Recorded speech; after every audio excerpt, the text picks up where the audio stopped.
Hi, this is Grandpa from Grammy and Grandpa Reads, and we have already read How the Grinch Stole Christmas. So we decided to do the follow-up this year. We read that one last year.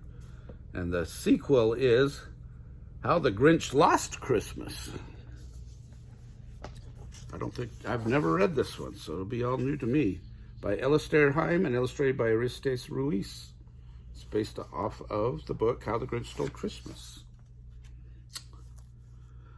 Up high on Mount Crumpet, just north of the Who's, a Who just delivered the day's Whoville news.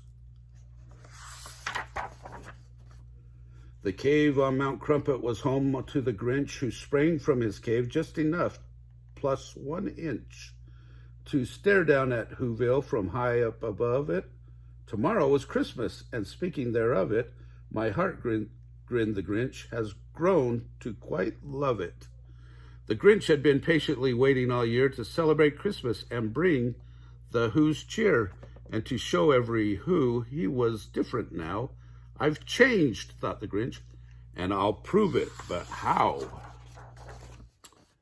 While eating his breakfast of Who hash on rye, the newspaper there in the chair caught his eye. A contest in Whoville tomorrow at 3 to see who can make the most Christmassy tree?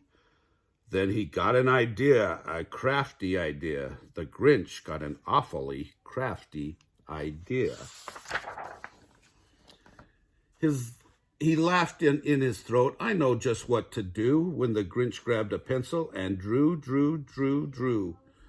With a plan in his hand, the Grinch liked to who would, where he found the most Christmassy tree that he could. And he chopped at the tree with his tree chopping axe till the tree was chopping fell down next to Max. Then they hiked their way home with the tree on their backs. Our cellar has all of the things we will use to start decorating our trees for the Who's. Gray ribbons, he shouted. Grab bunches of bows. Grab plenty of these and a big pile of those. Bring everything reddish and everything greenish and every last colorful thing in betweenish. Oh, win, he was Grinchishly humming. Then all of a sudden he heard someone coming. Now who could that be? The Grinch said with a sneer. He turned around fast, and then who should appear? Right there in the hallway stood Cindy Lou Who, the sweetest of all the Who's that he knew. Hello, she exclaimed. I have something to ask. I do hope it isn't a bothersome task. I've come here to ask a small favor, you see, and if you have time and could make one for me. The Grinch interrupted her tiny request. My dear, he replied, it would really be best to ask me tomorrow on Christmas, you see. Right now, I must finish my prize-winning tree. Perhaps I can help you, sweet Cindy Lou said, but the Grinch simply patted the Who on her head. Then he shooed her outside and replied, don't be silly. Do run along home now before it gets chilly. Throughout the whole day and late into the night, he worked on the tree till the tree was just right. I've done it, he shouted. It's perfectly grand. I hope that it shows every Who in the land what wonderful Christmassy spirit I've found. I know in my heart that I'm sure to be crowned. At 15 dawn, with the sun fast rising, the Who's were awake. It was Christmas at last. The bells around Whoville were ringing and dinging. The Who's down in Whoville were merrily singing.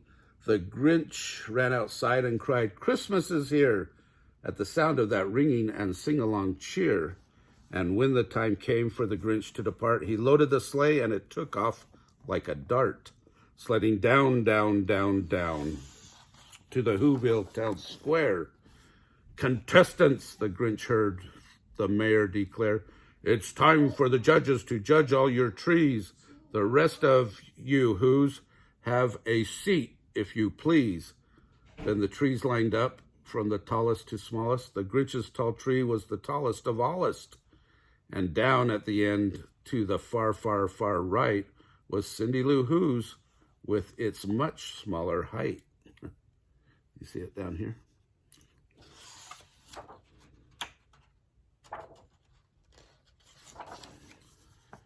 When the mayor announced who had taken third place, the Grinch felt his Christmas-filled heart start to race.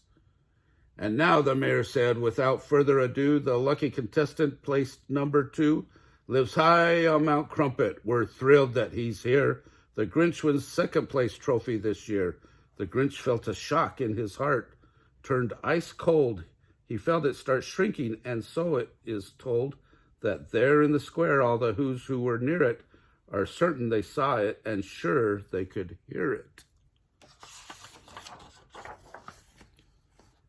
The moment the Grinch lost his Christmassy spirit, his arms started itching, his legs started twitching, then both of his eyes started twitching and itching, and that Christmas-filled heart, well, it shrunk down. I've been robbed, the Grinch snarled, and I'm through with this town. The Grinch stuffed his tree in his ramshackle sleigh, then he lugged it and tugged it and hauled it away. As Max tried his hardest to get him to stay, the Who's were all speechless, unsure what to say. The Grinch climbed and climbed as his heart grew more frozen, while back at the contest a winner was chosen. Today, on the merriest day in the land, the mayor declared, with his Who horn in hand, I give you our winner. She's not more than 3. It's Cindy Lou Who has made the best tree. The Who girl had asked every Who there that day to make her an ornament she could display to celebrate Whoville and everyone in it. She entered the contest not thinking she'd win it. The Grinch heard the mayor from high on the peak. Then Cindy Lou Who grabbed the Who horn to speak. I wanted to make all of Whoville a tree with ornaments each of you Who's made for me.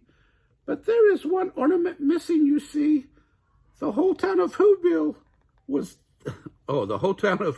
there on each limb except for the Grinch. So she called out to him, now please, Mr. Grinch, I saved you a spot. You're someone we Who's like an awfully lot. This tree is for Whoville. You're part of it too. I hope you can hear me, said Cindy Lou Who. Cindy Lou's voice stopped the Grinch in his tracks. He looked down at Whoville, then he looked down at Max. I thought, the Grinch puzzled, a prize-winning tree would prove to the Who's what today means to me and show them for certain I truly belong, but perhaps I was wrong and I am belonged all along, and maybe, just maybe, we all win instead by being together at Christmas, he said. And there on Mount Crumpet, if you had been near it, you would have been able to see it and hear it. The moment his heart grew a few sizes more to more than his heart had grown ever before. And what happened then? Well, in Whoville they say that the Grinch and his dog whizzed back down on that sleigh, and the Grinch placed the ornament on the small tree. Then he lifted it high for the whole town to see.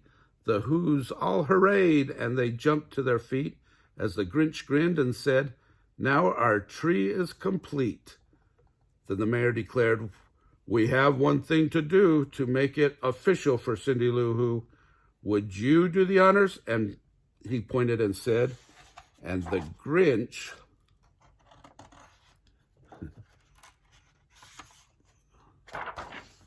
he himself placed the crown on her head. Oh, I like that one. It's important to be all together for Christmas. That's what makes it a great holiday. Remember to subscribe to our channel. Smash the like button down below. Give us a big thumbs up. Watch the Dr. Seuss playlist and the Christmas playlist. This book will be on both. Have a great day.